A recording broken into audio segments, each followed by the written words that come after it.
هو ممكن يكون ايه اجمل شعور في الدنيا؟ انك ما بتهونش وكمان مرة ما بتهونش، في امان مهما غلطت، مفهوم بدون شرح، مالكش بديل غير قابل للاستبدال او الاستغناء.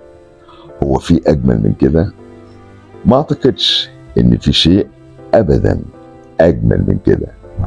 تبقى واثق ان خاطرك هيشترى كده على طول الخط، وان دموعك الحلوة دي عزيزة وهتتمسح مهما كان الظرف، وان ايدك مش هتتساب ابدا مهما حصل. مفيش شيء في الدنيا اجمل من احساس ان انت تكون غالي. تحياتي، يحيى شاهين.